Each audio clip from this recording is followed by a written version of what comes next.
now to the Zilliqa Observer. So they'll get a little bit of the back end as we start. They'll see the countdown and the queue. Sam, I'm watching you on Telegram. Gentlemen, I'm hiding you behind the scenes, JG and Gabe.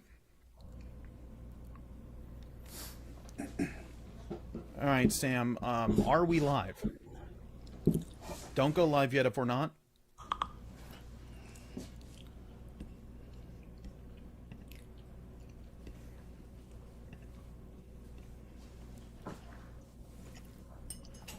Sam? He's typing. There's a 9-second delay, so. All right, JG, you ready? I'm ready. Let's do it. Gabe, you ready? Hi, Gabe. Nice to meet you, by the way. Hi, nice to meet you too. Yeah, I'm ready. All right, Sam, we are ready. When you hit live, please go ahead and also type it in to the screen, and then I'll be going in about 15 seconds after that. So go live, please. Right on time.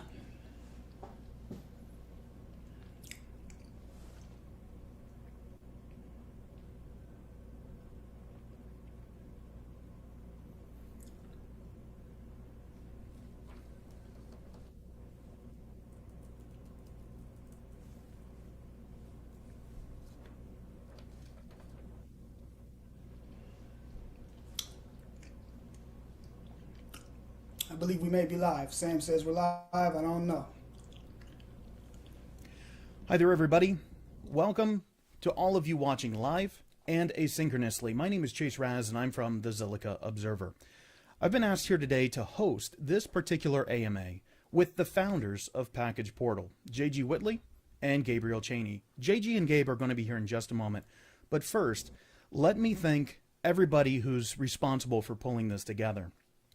If you have questions for the team, we're going to officially be taking any questions that you have right here on YouTube, also on the PackagePortal Telegram, and also on Twitter. If you are on Twitter and submitting questions using that particular platform, please use the hashtag AMAPP. Again, on Twitter, AMAPP. So YouTube, PackagePortal Telegram, and Twitter. Helping me with chat moderation, some of you already know these people, you love them already. Sam, one of the admins over at PackagePortal Telegram, I would say, Sam may debate this, but I would say maybe even better known on Twitter as Zillbillionaire, will be helping with chat moderation, and also a PackagePortal admin over on Telegram, Ruben, who many of you know as RMST1. So gentlemen behind the scenes, thank you so much for your operational support. This would not be possible without you. So let me go ahead and bring in JG and Gabe right now. Hi, gentlemen. How are you doing? How are you doing today? Really good. How are you? I'm doing well.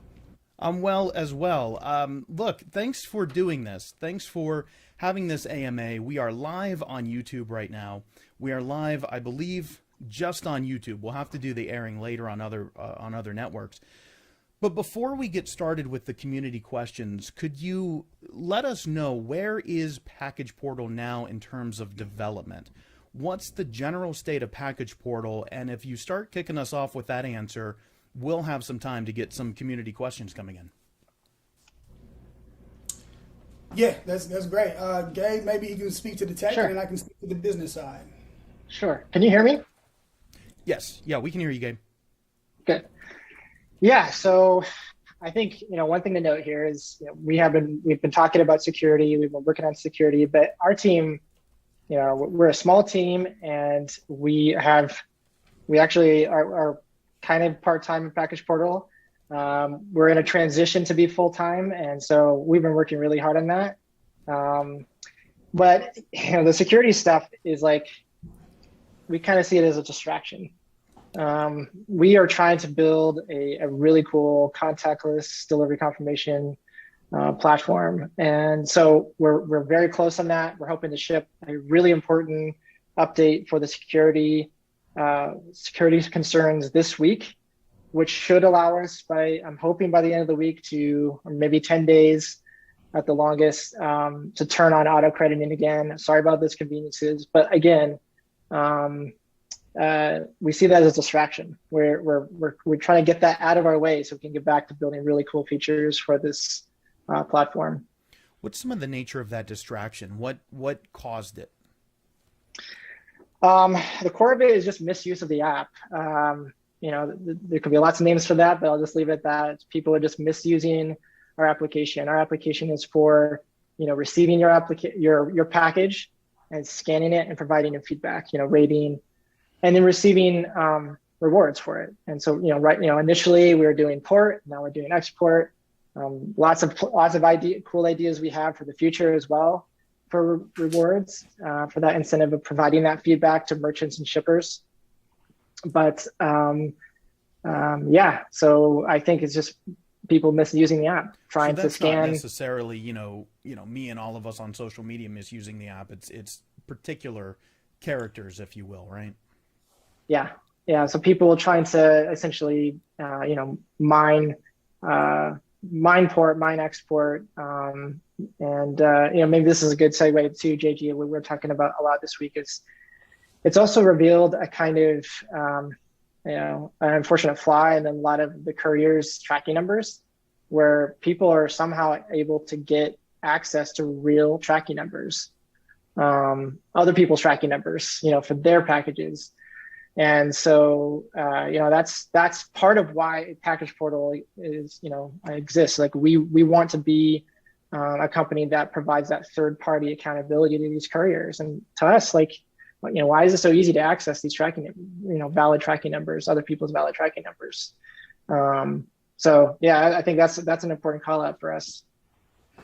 Yeah, JG, could you address that? Because it sounds like, look, when you gentlemen are talking about building, the logistics app and doing all of those things, it almost sounds as if the distraction, as Gabe is putting it, it almost sounds like that's as much of an opportunity in the long run as it is a current distraction that you've. I think in the logistics space, we've all kind of known this, that there's a lot that's, just your information's out there floating, your address, your name, your telephone number sometimes is attached to these things, all sorts of privacy violations. Is that remotely what you all stumbled onto, or are those completely different issues? It's a good question. I mean, largely what we see is this is an opportunity for us to go onto the mainnet, move fast, and provide a service early. It exposed a lot. It exposed a few holes that we had in our back end because we didn't expect so much traction. And we spent a lot of time the last few weeks plugging up those holes rapidly and adding more security. But it exposed in the wider market of logistics as a whole, like Gabe said, shipping information is not super secure. And that's one thing that we can look to address in the future, as we continue to branch out, gain traction, get users. We're not looking to mine data just for us to go and sell it. The entire thing that we have built here is community based. It's all, you're from the community. Gabe and I, our employees are from his community. Communities come together and we've built this thing together. And the data that we are having users provide is not so that we can sell it like Facebook. It's so that we can allow them and empower them to own that data. Because right now, major carriers own that data and they charge you for it. And so that lots of holes and flaws in the entire logistics space as to, the security, transferability, and possession of user data. And we want to put that into the hands of the user themselves and let them do with it what they will. Let's talk about that for just a moment, because what's happening here behind the scenes, so everybody knows, is that, of course, we're taking questions, and as they start coming in, they are being fed to me. I'm seeing some of them as well. Again, thanks to Sam and Ruben for operational support there. But JG, I think that some people watching may not necessarily know what PackagePortal is even designed to do, right? There's still a very large conception out there that, look, I'm being rewarded to scan my parcel that comes in. And, when I think about my own self and the people that I've onboarded to PackagePortal, I'm not exactly sure, and these are super bright people, but I'm not exactly sure that they share our history in the logistics space, and they may be saying, okay, why is somebody rewarding me with cryptocurrency for scanning this package? And then why, some of the questions we'll get to in a little bit as I see coming in, some of the different carriers and stuff like that we'll talk about, but why am I only being rewarded for some? I would imagine that your elevator pitch has evolved, over the past few months extensively. Could you walk me through the current version of the elevator pitch so that someone completely on the outside could maybe understand PackagePortal a little bit better than I scan, I get crypto? Yeah, that's the stairwell pitch, right? I scan, I get crypto. The elevator pitch a little bit longer. We are decentralization for delivery data. We use blockchain to enable that, but we are essentially breaking delivery data out of the control and the silos that have been set up by major carriers. Like, I don't want to name a lot of major carriers, but you know who the major carriers are. They own all of your data. And they own your product for the entire time it's in their possession. And what we can do is begin to break down that data, put it back into the hands and the power of those who generate it and who need it, the shipper and the shopper. Or we can call them, the merchant and the consumer. These are the two parties who create value. One has to sell something and one wants to buy something. So they come together and they create a transaction. That's the value. But then a third party comes in to fulfill a service. They're just a third-party service provider. My delivery company and every other one on the planet is a third party that comes in to offer a service. And they're paid a fee for that. But it has evolved over the years with the tracking system created by FedEx in 1974 or 5, a long time ago. It's evolved to now they have all of the power. They have all of the fees. They take your products. They jostle them about and do whatever they please with them. The box will show up damaged or late. And there's no recompense. There's no punishment or justice for the consumer who's waited extra time. There should be a discount. If you have to wait extra time, you paid X amount for your shipping fee, and you should get it at this date. Well, if it's late, then you should have a recompense for that. And we can work all that in. We can bake that into this whole system to where there's just less power by this third party. Thank you for that. And I believe that will help. That, again, our information is owned, our packages are being processed, and we really don't have a lot of transparency or say. And I think that's some missing information that some folks have. I do want to start in with a couple of questions that I and the Zilliqa Observer have gathered over the past 24 hours as we've been announcing this AMA, and then move into the community questions. But as I do this, I also have to acknowledge, thank you for choosing an independent third party to host this AMA. Thank you for letting it be me, of course. But the independent for having us.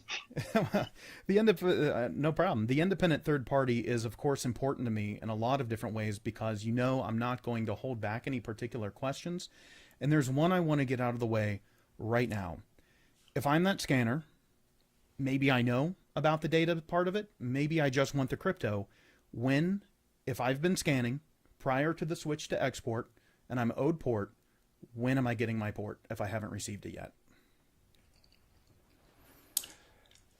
I think, Gabe just mentioned in the previous statement that he had that the tech updates that we're pushing forward may be ready by the end of the week, 10 days tops. And at that time, then we should be able to begin resuming tokens without hindrance. Because I guess the foundation of what the issue has been, we should probably start with that as an answer, is just like we've been under DDoS attack, like you pointed out, for like 5, almost 6 straight weeks. It's been about 6 weeks. Yeah, since you guys, we got a lot of comments, where's my port and what is going on? Why is it late? I've done the scan. This was a valid tracking number. All of the issues, they're very real scans, very valid tracking numbers. And we owe those users those tokens because we said we were going to do it. And, we like to do what we say that we're going to do and follow through.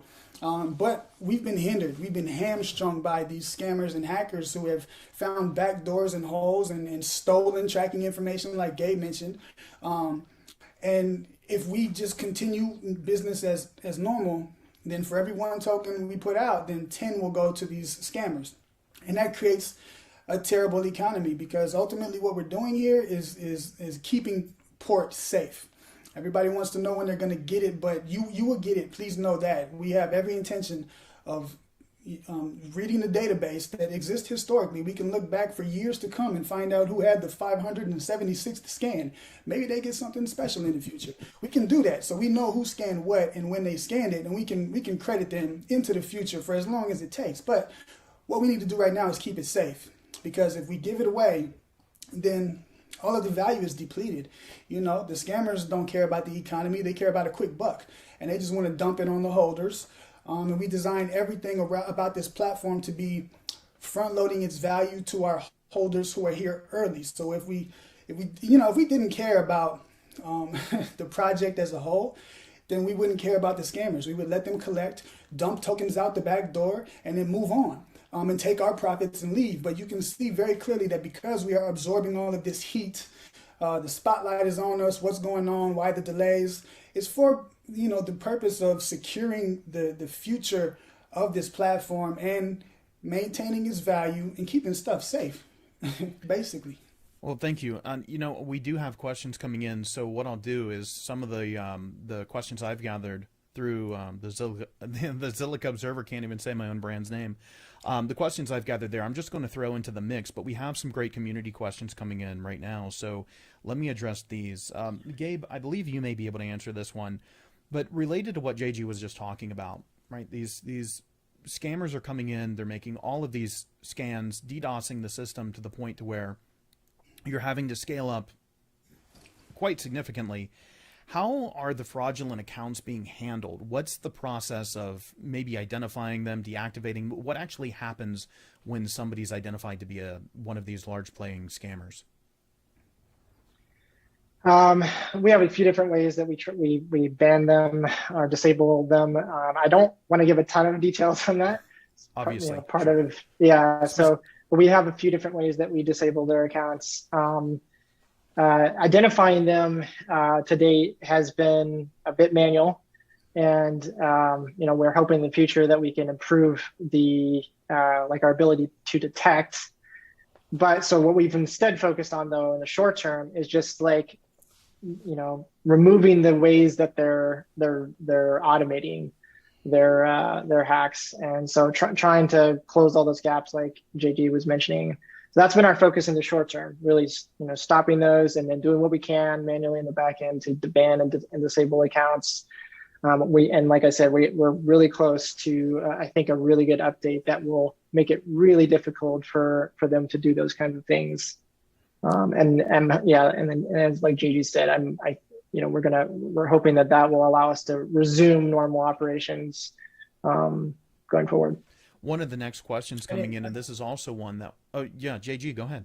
Yeah, sorry, can I just tag in on the end of that? We've also got that C node, and so that gives us a really good ability to listen into the blockchain and query for data, for transactions, and all sorts of different interconnected relationships between these wallets. So if we find one wallet, then we can find all of those wallets, and then we can disseminate appropriately after that. It takes some time, but the blockchain is transparent. That's one other way that one other value proposition that we use this for, not just for the incentive for the scanners and the decentralization of the governance and all of these different value props that we have, but scammers can get caught. Those transactions live forever.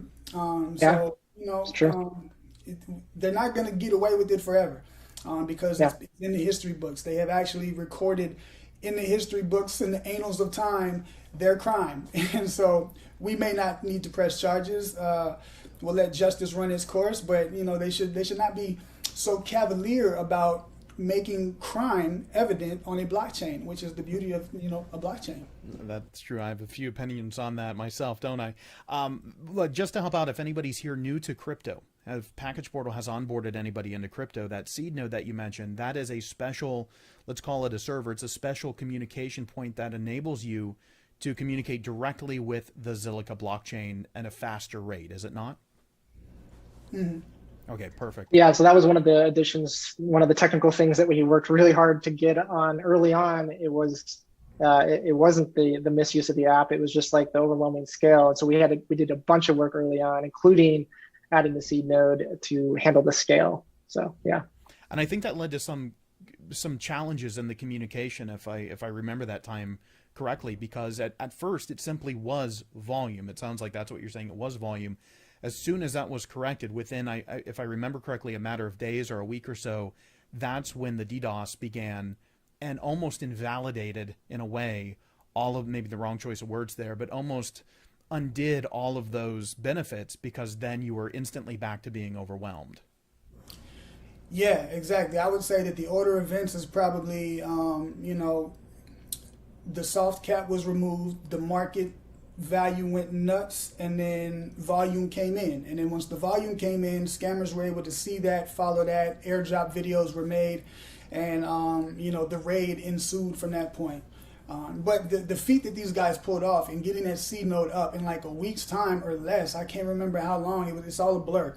March is just, but having that is major. There are not many projects out there that have a Zilliqa seed node, and we do, and we want to leverage that for the good of the economy. Again, so much has been lost on what we have accomplished because of this distraction, the security attacks. It's not a security breach. No user data was ever exposed. No privacy has ever been compromised. That's reassuring. Never any of that. They just found ways to come into back doors and maybe a window that we might have left cracked open, but mostly they just a full onslaught from every angle. They flanked us, and we couldn't put out fast enough. So it was better to just halt token dispatches altogether to prevent them from getting in, because again, we have the record books. We can go back and look. All these guys are good. They all get tokens. We can do that. It might take some time, and it is taking time. I'm sorry, we apologize, but we want to make sure that when you get those tokens, you maintain the value within our ecosystem that you are due, and it's not diluted and fully washed away because scammers have all of it. They can, take over the governance proposals and all of that if they have a lot of tokens. It's very important that we keep those out of their hands.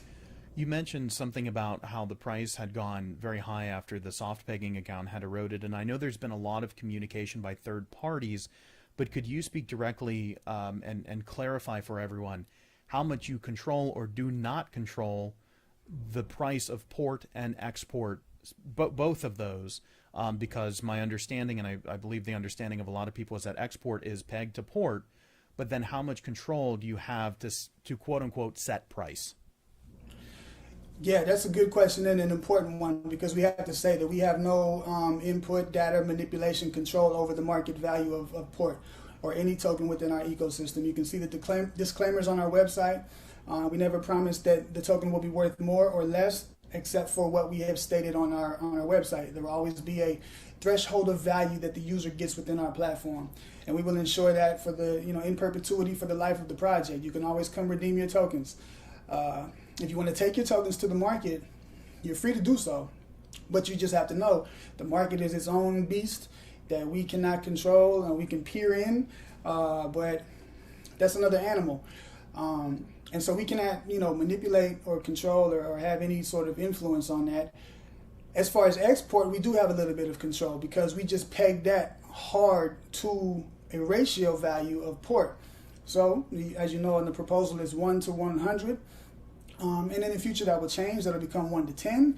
There's also promotional campaigns we can do with the swap contract that Henry created. Is really innovative, I think, because now all of the value for export is driven to the company, to the project, to this platform, not on an exchange or out there in the nether realms.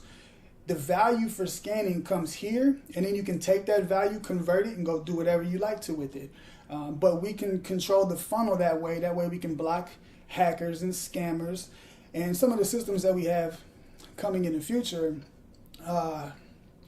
it will be, security is going to be upgraded to the point where effectively if a scammer does get away with some tokens, then they become holders because their address is not permitted to interact with our smart contract.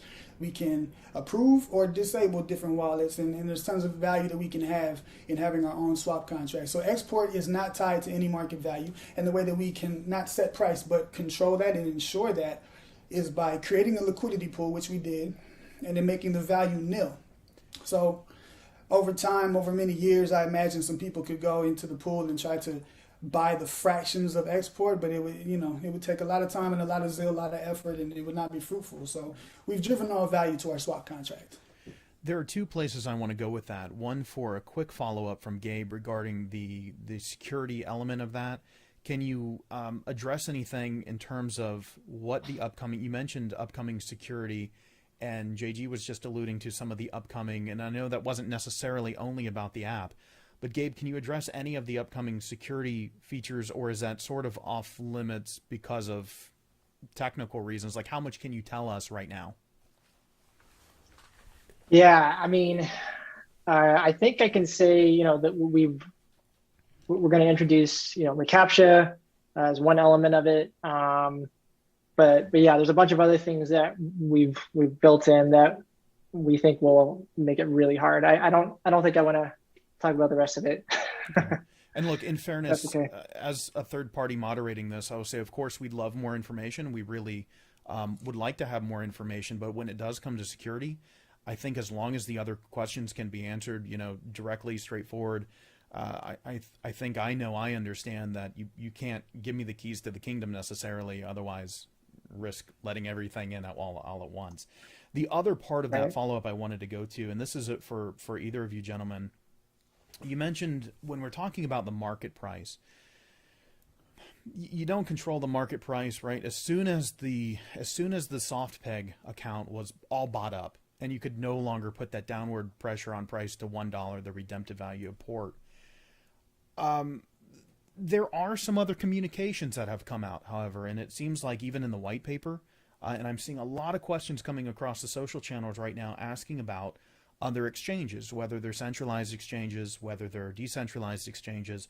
So Binance, Uniswap, even being listed on places like CoinGecko and CoinMarketCap as sort of an extension of this question that's coming in.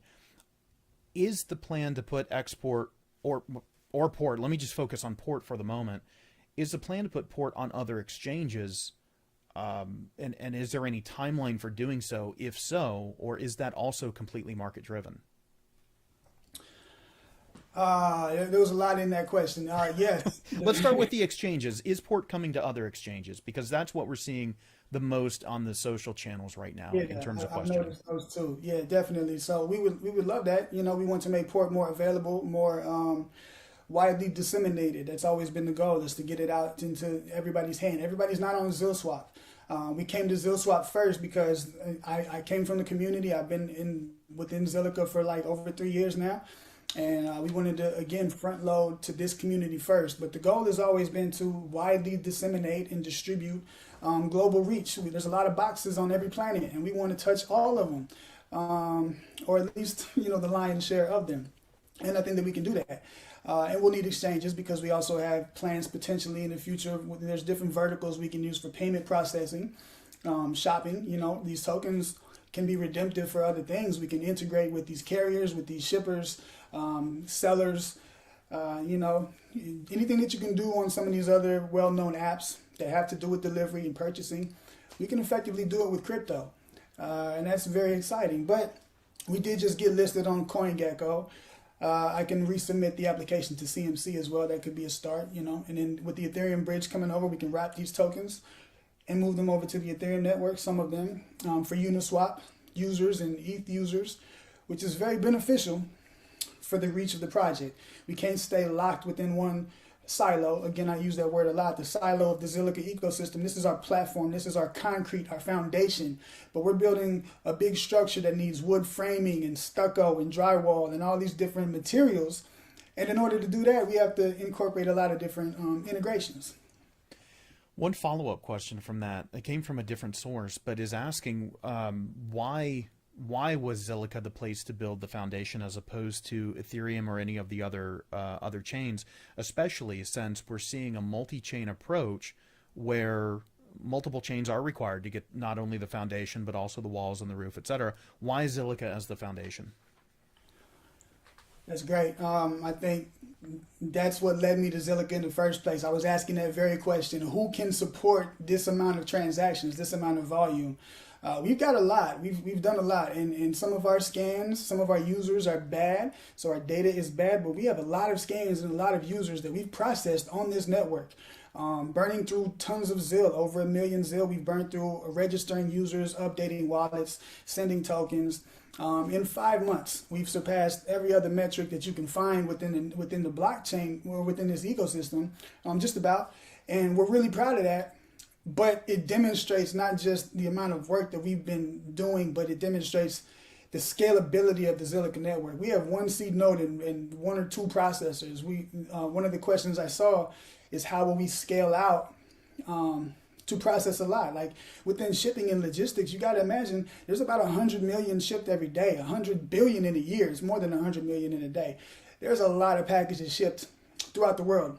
And so if we're going to touch a significant portion of those, the lion's share we would like, then we're going to have to process a lot of transactions. And in order to do so, we need something that's going to be cheap and affordable. We've spent a lot of money on gas. That million Zill, it's about $200,000 right now worth of gas that we've sold back into the future of the Zilliqa ecosystem as transaction fees. So it's, it's not only the cost of doing business, but it is also the securing of future business. And so we're not opposed to continue doing that, but we would never stand a chance on Ethereum. One transaction to send one token or to register one user would cost us $40, and no business can scale with those sort of numbers, those sort of operational burn costs baked in. So that's why Zilliqa in the first place, and as a foundation, because of the interoperability that all these networks are working towards, it's really great for the ecosystem at large, because if blockchain is going to succeed on a massive scale, everybody's got to be friends. We got to work together. We can't have tribalism and we're better than you and you suck and all of this chest beating. We can't have that. We can work together. You can like this one a lot. You can love that one a lot. I got this in my house. I went and met Zilliqa and hung out with them in San Francisco. This is in my house. I'm a fan. However, that doesn't mean that I hate them. We can work together. And the guys that are building in this space and want to do something and collaborate, then we're all for it, because to further this technology into the reaches of the world, it takes cohesiveness. I'll just mention too, give props to the Zilliqa tech team. I mean, they have really helped support us. For all the other dApp developers out there, I mean, they've helped us with auditing our contracts, to talking through the seed node, to meeting with us in our the weird time zone differences, and they've been really supportive. So I know that we didn't know that in choosing Zilliqa ahead of time, but we found that out after we built this foundation on them. So you kind of sprung that on them as well, of saying, hey, we're going to burn through a bunch of Zill, we're going to do a bunch of transactions, help, right? Yeah. Let's build it mutually beneficially. I want to interject a question here, because we still have plenty of community questions coming in, but I also want to remind, before I weasel my question in, remember, if you do have a question, we're taking those on YouTube, on PackagePortal's Telegram, and on Twitter. If you're on Twitter, please use the hashtag AMAPP to make sure we see it. Again, that's AMAPP. Going forward, I think a lot of the questions and some of the area we take this conversation will revolve, or at least involve, if it doesn't revolve around, export. So could you give a brief overview of what export is, how it stands in relation to this cryptocurrency called port, and because it's currently what we're receiving if we scan new packages, could you give us a brief intro into export? Yeah, so export and subsequently import after that are both the rewards tokens that function as rewards tokens. We began with port first because it would help us disseminate, distribute those tokens, get it within the community. But because of the market value there, the security risk, everything we've already talked about, we had to switch. We'd already planned to make the switch to export. So when you scan and you prove that you received your package, effectively what you're doing is providing a proof of receipt. It's proof of receipt token. But these delivery confirmations is what the industry calls them. They charge $4, $5, $6, $7. I don't know if you have that image, Chase, but some of the pricing information for a signature is astronomical. And sorry, I don't, everybody, right now. I don't have that image. That's okay. Yeah, we'll share them. We'll share them after the AMA. The driver is inconvenienced because he can't just leave a package at the door. He has to wait for you to put your dogs away, put the kid in the crib, and then come answer the door in your robe and your slippers and touch his phone, which he doesn't like. And then you've got to wait all day for him to show up at your house, whatever his schedule might be. So signatures are just, they're inconvenient for everybody. But on top of that, and the COVID issue, they're charged $5, $6, $7, and all of that money doesn't go to the customer or the driver. It goes to the carrier. So our incentive model involves tokens. Port was the first one. Export and import come after that. Port, we had to cease everything that we've already discussed. So export functions as our current rewards token for scanning. If you scan, it's redeemable within our platform for $1. We've got some merch. We'll share the link. Go to our website. You can see what you can redeem that for. or you can just convert it into port. But that is the current rewards token. So to get us to that current rewards token, it seems like there was the governance vote, the very first governance vote that Port ever enabled. And that vote had to be conducted twice. There's a question coming through. If you could speak to why did that vote have to be conducted twice? And I think if I'm going to tack on to that question a little bit, because I do know from what I hear, from what gets channeled to me, there is the concern of, and why was the second vote so fast? What were the dynamics there? Was there any intent to slip something through, or was it a technical reason for the revote? Yeah, it was definitely technical. I mean, the second vote was identical. There was nothing changed. And so the reason was because the quorum could not be met. The first vote was off of 20% of circulating supply, but it was taking measurements off of 20% of the total supply, or 10%, I'm sorry, 10% of the total supply, which was 1 million tokens. And at the time, we only had about 849,000 in circulation. So quorum could never be met. If you looked at the ratio between pro-votes or ship it and return it, who voted for it, overwhelming support. And the initial proposal was designed to end about 5 days before we made the implementation. So it wasn't a really big deal for us to just put up another one, give it a quick 48 hours, reduce the quorum supply or minimum required, and it passed, no problem. So the second vote, the reason for the shorter window was simply because it was the exact same vote over again based on quorum issues? Yeah, it was the exact same thing. We just wanted it to pass. We didn't want to have, sorry, my dogs are going nuts. I don't know if you can hear it. We didn't want to have, in the annals of history, again, this proposal that we made the decision on, we needed to enact export because everybody said, let's do it. The governance proposal technically passed, but throughout history, it would have looked like it failed. And we wanted to make sure that, 5 years from now, we could look back and say it passed, and these are the statistics. Here's who voted for it. You can see all of that. This wallet, that wallet, they said no. Right. These guys all said yes. That's really cool for the future of the project when we're looking back to that. So we just did it again. And that's interesting, though, because it was looking at the total supply of port, which is not fully issued, as opposed to the actual circulating. Therefore, virtually no amount of quorum would ever really be met. There is an interesting question that's coming through about port and asking why it's not more like Giza in terms of governance, to where if I were to go buy port on the market, not that you should or shouldn't, but if I were to, I could use that port to vote. Why not a different model to where only port that's mined through scans could be used for voting purposes? I think that's a really cool question coming through social. Yeah, that's a really cool question. I like that. We should highlight that one. The reason is because port has a market value. So the fact that you can go and buy it means that it can be accumulated much more. So in order to have a fair and distributed token amongst the population that has it, we wanted to do the scan for rewards. That's why we started with that, because it's easy. You scan, okay, you did that, you gave us some data, great. Here's some tokens, and now you have a position within our platform. But when the market value changed, we could no longer do that. We could potentially have no market value with port and then try to convince 10 million people to scan for nothing. But if there's no market value or no external tradability, and it's only redeemable within our platform, if they don't want what we have to redeem at the time, then it would be much harder to incentivize that. So port also is it's both. It's the one that exists as both. But what about voting? What about voting? So for instance, I can vote with purchased port and I can vote with scan unlocked port. Is it the mechanism that port was being distributed for the scan simply to put the governance token out there? Is that the reason that it wasn't limited to scanned only port? All right. So let me rephrase that. When you had the soft peg that was keeping the value at roughly $1, the actual redemptive value, mm-hmm. If I went and bought that amount, I could then vote with it in the governance. Is there any reason that we wouldn't have limited it, right? That PackagePortal wouldn't have limited it to saying, look, you can only vote with port that's mined through actual scanning.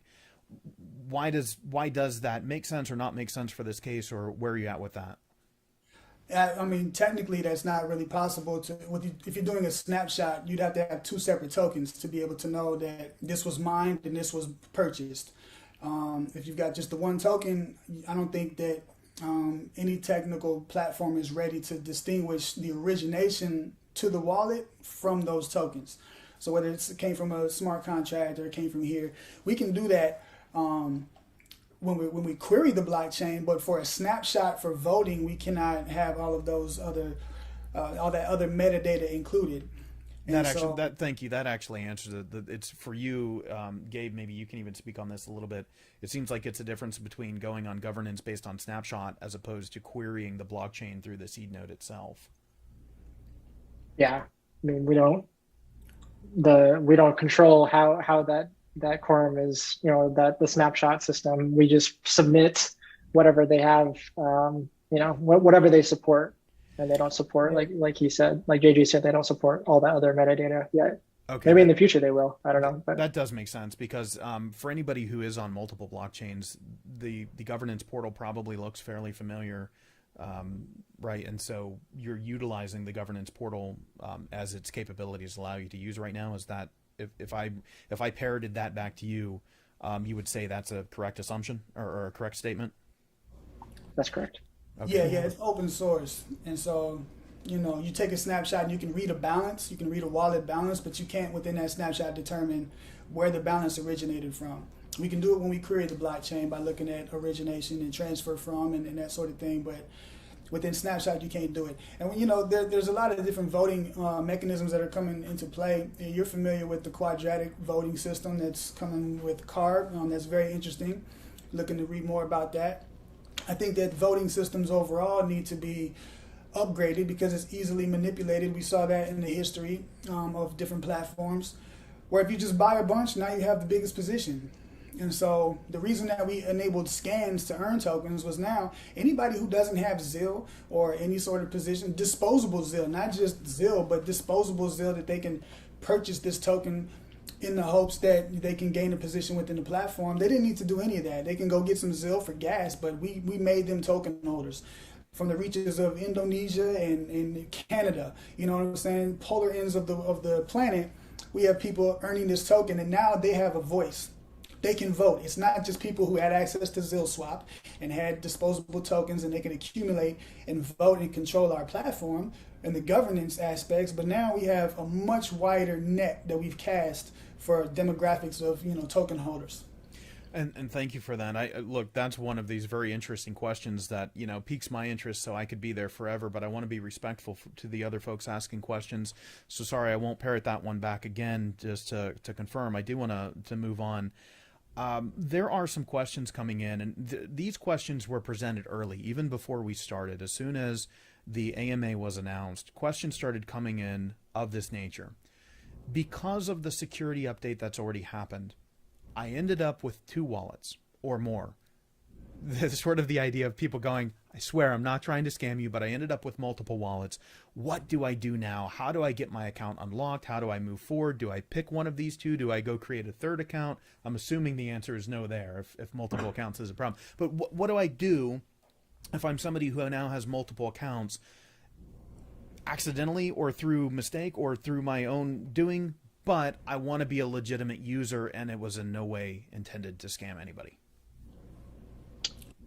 So you're saying multiple accounts or multiple wallets or both?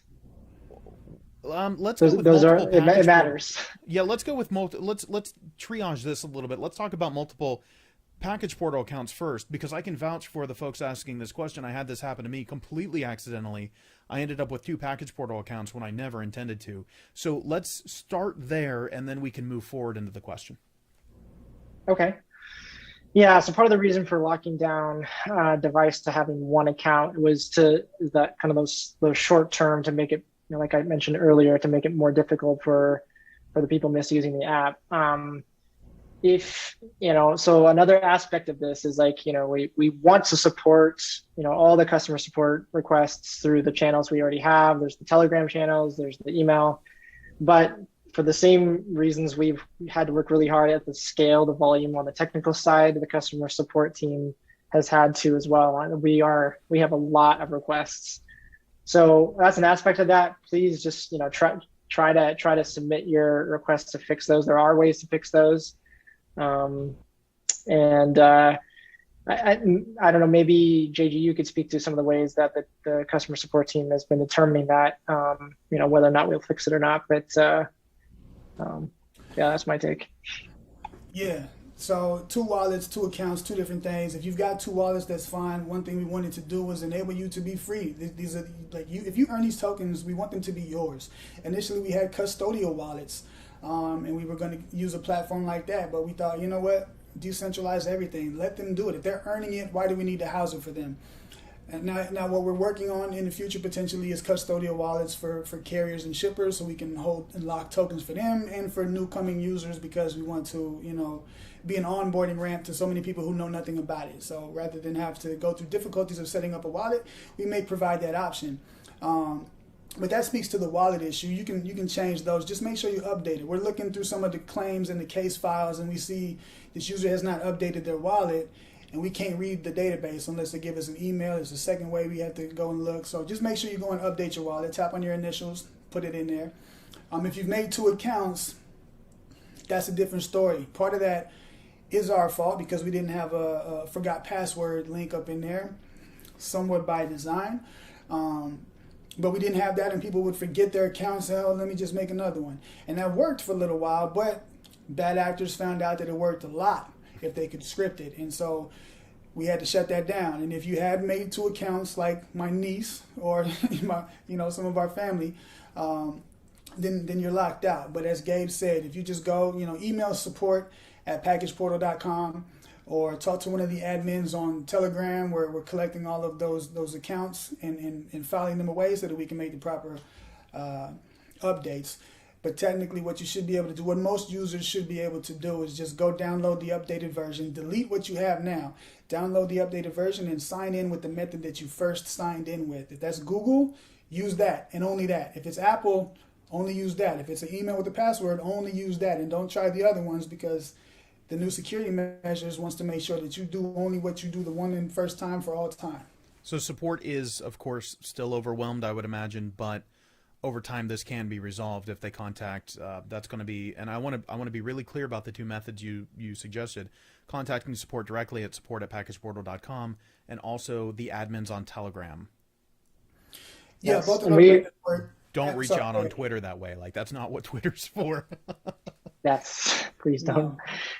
I'll mention too, we actually are working on better ways to work with customer support as well. We are actively working on some of that. We're working on an FAQ, and so for some of the boilerplate issues that people might have. And I'll also mention, I'm hoping that we can support, like, if you sign in with Google and you also have an email password, that we're able to link those in the future. We just can't right now. But those are some of the features that I'd like to, support, but the security stuff is distracting us from being able to improve the user experience. Sure. So if you can, continue to bear with us on that, we think we're close. So I also mentioned, I don't know if this was one of the other questions, but we are working on a parallel project that will be even further downstream for security reasons, or for security improvements. And we're exploring even KYC for that, and so that might also help us to have more confidence in being able to enable things in the future. I want to do a quick call out because, as we plan our last planned 15 minutes here, I also want to say that Lynn, one of the admins from Package Portal, is also now on YouTube, and I believe some of the other social channels, helping to answer questions. So almost the whole admin team there. So Sam, Ruben, Lynn, thank you so much for the support you're offering there. Thank you for that shout out for them. I got to shout out them guys, man. From when we had 300 members in Telegram, these guys absorbed like 17,000 in a span of 5 weeks, and they were on the ball, taking care of requests. That's a lot of growth to have your DMs just spammed on a daily basis, but taking the time to engage. So shout out to the admins. I see you have a few more admins over there, don't you? Oh, we got like 23. I couldn't even name them all for you. Different groups, different countries. There's like 15,000 members in the Indonesian group. I think there's 11 or 12,000 in the India group. There's a Spanish chat. There's a French one that's on standby. And our main official chat has like 17,000. And these guys have been A1. So yeah, we've had so much support. I just want to say my thank you as well. Absolutely, and sorry for interrupting you there during that moment of appreciation. I will say, remember, we are currently on PackagePortal's Telegram answering questions. We are on YouTube answering questions, and on Twitter, use the hashtag AMAPP. We are in our last 10 minutes here. I know the team has channeled to me that they're willing to go long. We'll see how that goes. I do want to get to more of a rapid-fire style of question here, if that's okay with you gentlemen, JG and Gabe. And that way, the team who's channeling me information on my screen that I can see other requests coming in that I don't happen to have on directly on my screen, just keep them coming, and we'll go through as fast as possible. Gabe, you mentioned KYC. Previously, I don't think we had been made to believe anything about KYC necessarily, other than it was trying to be avoided out of respect for the crypto space. But is KYC on know your customer, right? This is for anyone who's new to crypto. KYC is a type of documentation you fill out when you're creating a bank account, your driver's license, right? Know your customer. Who is the person that we're doing business with? Is KYC on the table in the long run, or is that only for a separate thing down the road, like you mentioned? Right now is really early, and I think we just talked about this like last Friday. So JG and me, we're in the very early stages of like exploring what that could look like.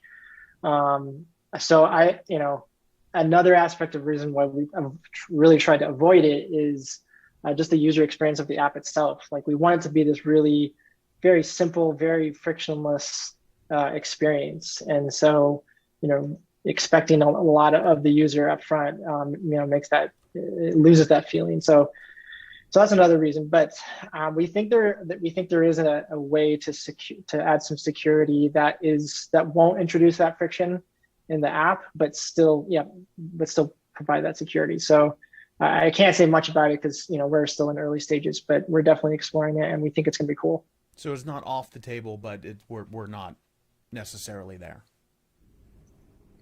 Yeah, I would just say we're exploring it right now. We're excited about it though too. I would just say to that point, KYC is required of an MSB, a money service business. We are not that. An onboarding platform such as Coinbase, Binance, the exchanges where you can turn fiat into crypto, that's when you got to have regulated KYC. We don't do that, so we're not required by law to do so. It could be helpful. It would have been helpful if we did it, but like Gabe said, it would have been a lot of friction, and it would have, we might not have had the growth. We might not have had the scam attempts also. So it was kind of a 50-50 give or take. But we wanted to give the user the ability to not have to go through all that, because we're not a money service business. We are an onboarding platform for crypto, one of the few that is not a money service business, turning fiat into crypto. You just earn it with an action. So we're not required to do so, but we're looking and exploring different ways we can do that in a gentle way, with a gentle approach, and not ruin the user experience, but also not allow false and fraudulent actors to manipulate the system. Thanks. So some of these questions, again, it may feel disjointed at this point. We just want to address as many of the questions as possible. I see a couple that, look, independent third party, I can answer for you. Can you scan your neighbor's packages? I'm assuming this is a one-word answer. Yeah, don't do that. I guess that was more than one word. Well, my one word is I think they're going to say no there, and you did say no in a few more words. Can you have more than one account? We already addressed that. Here's an interesting one. Staking, right? The current rewards, there's 10% weekly, and you've announced that ends in June. That was regularly scheduled. Concurrently with that, with export redemption matching, right? So if you hold port, for the people who redeem export, that amount is matched and distributed in various amounts across port holders. But there are some questions coming in about what about other types of staking where I take port or maybe export and I lock it up in a contract. Is anything like that coming in the future? Yeah. We have a seed node, and we'd like to eventually in the future, get whitelisted for a staking seed node. But even, before that, we can have our own staking contracts. That's something. But that would be staking Zill or staking port? We'll see. We want everything to be stakeable, and Right. we want our tokens. If you could, like for instance, a nice scenario would be you stake some port and some GZIL, and then maybe something good happens. Combining the whole ecosystem, GZIL and port ZIL. In the future, we can do things on the ETH network as well. We can have our own staking contracts, and all of this is in the pipeline, but it's been pushed back because of these 5-week distractions. But yeah, definitely expect that. So that is, I love the super exciting yet non-committal answer there, but all of that is pushed back. The 10% weekly is still happening until June for those who hold port in LP or in wallets. The export redemption matching is still, that's through the life of export, correct? Mm-hmm. And then once the 10% in June ends for port holders, what comes after that? I know you've announced one thing throughout this year, but what comes after the 10% weekly ends? Anybody who wants to go and read the export proposal, we've got the summer shipments spelt out there. That's going to be a 500,000 port that's distributed over, summer shipments and fall freight, you could call it, just to keep the rewards thing going through the end of the year. Because we're all about rewards. Support holders, not export to. For port holders, export earners who convert that into port are also entitled to the same. Let's turn our attention very briefly here to Amazon. Amazon scans are currently not being accepted. Is there any chance in the future that Amazon scans will be valid again? Mm-hmm. Potentially. Well, we're open to it. I think that was one that we were actually weren't intending to accept them even initially, and so we I think we made good on that, or as best as we could. But there's an aspect too for us is that we're really trying to support businesses that don't own the entire end of the last mile delivery chain. I mean, we want to support that too. Amazon, we're definitely open to that. But I think that's an aspect of maybe our ethos is supporting all of these maybe smaller businesses that are relying on these couriers, and they have that dependency. And so that's another way I've thought about it is like Amazon, they've got a lot going for them. So let's focus in the short term. Let's focus on all these other parties, and then we'll see what happens with Amazon. Excellent. Interesting question coming through here. Can different people in the same household, like a roommate, spouses who receive packages separately, can they each have an account? Like, could a parent and an adult child each have a separate account, or are you limiting to one per household, or is it one per person? Yeah. Definitely not one per household. That's not a hard and fast rule. On the B2B side, when we do a business, we might employ a model like that, where there's just one device, so that the office space or the principal of the business gets to oversee that. But right now, family members can share. They've got to be unique codes. So, if your aunt gets a package and you get a package, and then their nephew gets a package, then you can all scan if they're all different. Just because you share an address does not preclude you from using the app in concurrency with your family members. Excellent. So what I'm going to do is I'm going to ask, I believe, 2 more questions that I see coming through, and then I'm going to ask you a sort of open-ended statement, open-ended question to conclude on. And the first of the 2 questions that I want to make sure get in is there any immediate ability, or are we moving in the direction towards increasing the amount of export that are earnable per day? I get 3 shipments in. Could I foreseeably in the near future get 3 export per day?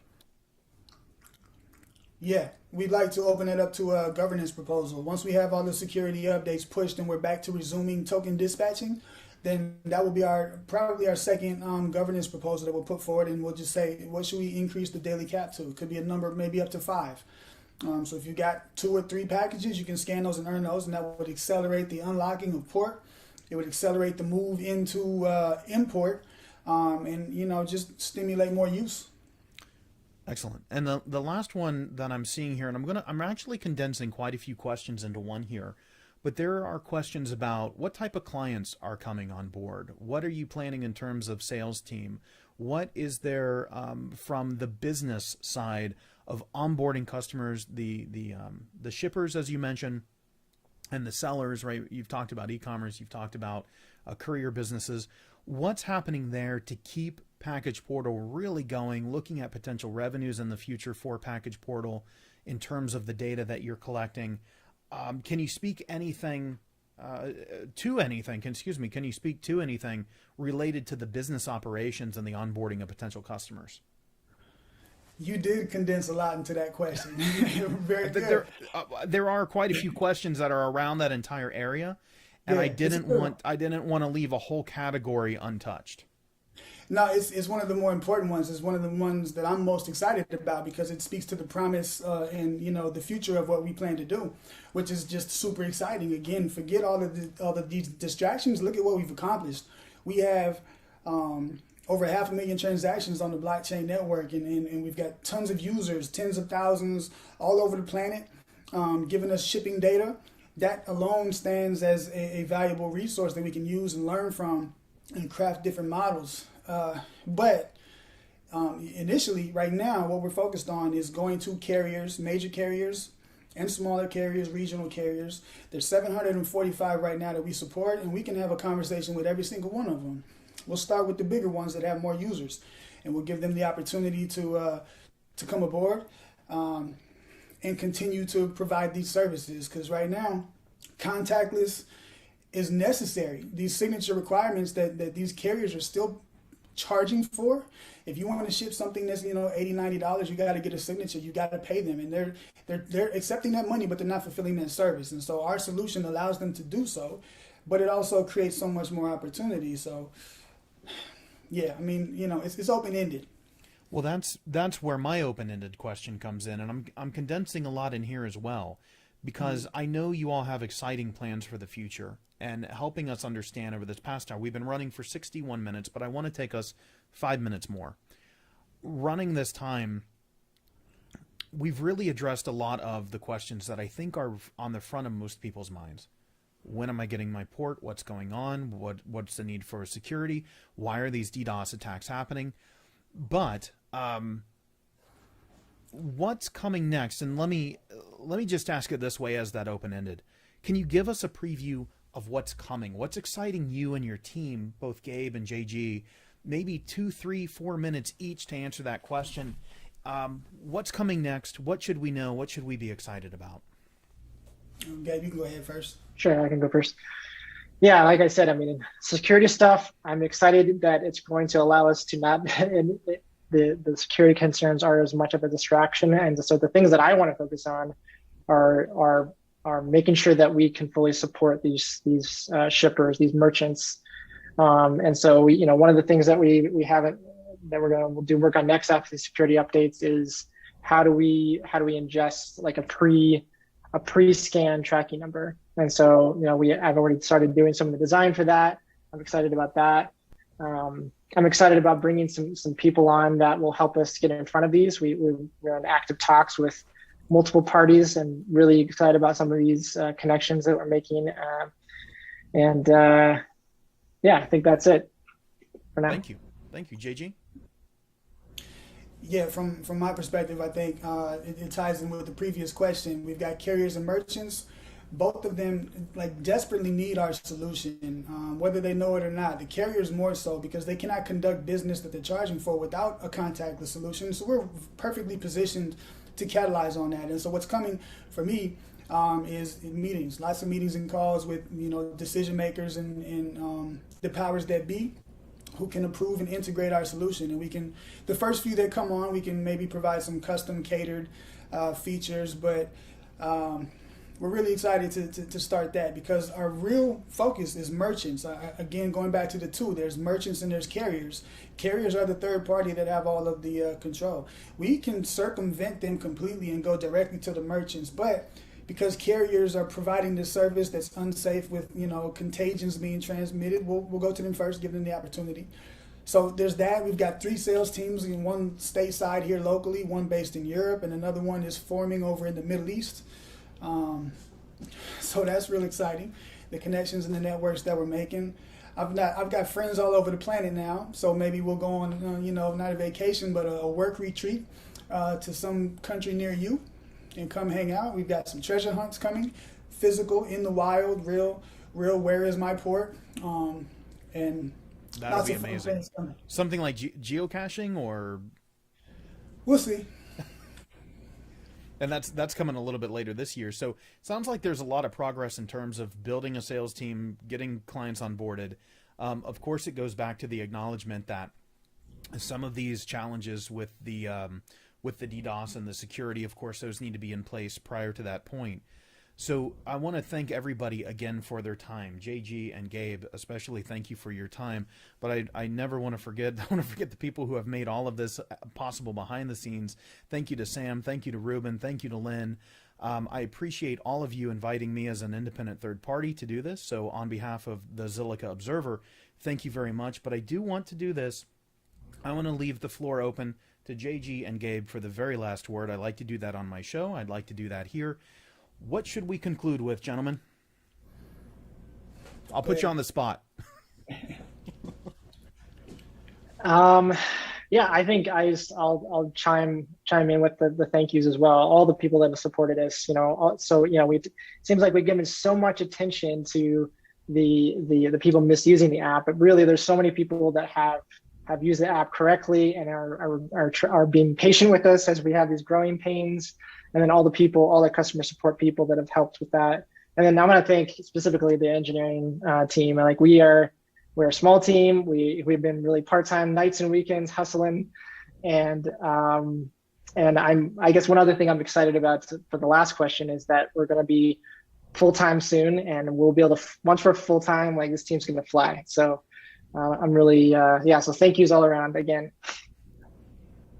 Yeah, I would just echo the same. Big thank you to our engineering team, Gabe included, for what they've done, foregoing meals and all sorts of things. I mean, the phone is lighting up sometimes. The attacks and all of that was incredible. Zilliqa Core for coming alongside us and helping us out where we needed it in different aspects. The admin groups, you yourself, Chase. Let me say before we go, Chase is not a paid shill. We've never paid Chase any funds at all. We've just had a lot of calls like these, and he kind of gets where we are. You'll get the invoice for this AMA after. Don't worry. Okay, send me an invoice and I got you. But yeah, thank you to everybody who supported. Again, like Gabe said, to our users who are like good users and excited about the app. We are desperately sorry. Forgive us. We're working on it. We want to give you your tokens, and we'll make sure that we pull through on that. Just bear with us. Don't flame us on Twitter, because it looks bad. Don't flame us on the App Store. We could use some good reviews if you like it. If you're excited about where we're going, we're going to do some good things. And we couldn't be more excited or more confident in the space that we are. The networks and the things that are coming together and falling into place, it just seems to be God's grace and His favor, and we're going to capitalize on it. Excellent. Thank you to PackagePortal. Thank you to the admins that volunteer a lot of their time to do this. Thank you to Zilliqa. And on behalf of all of us, goodbye, everybody. See you later. Yeah.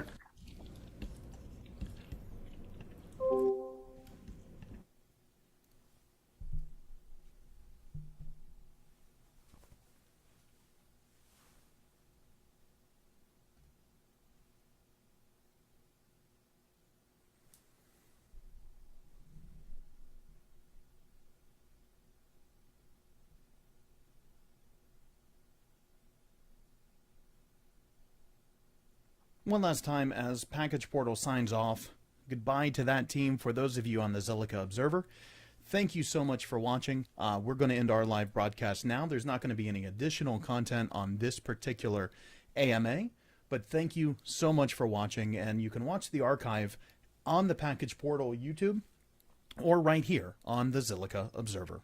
Bye, everybody.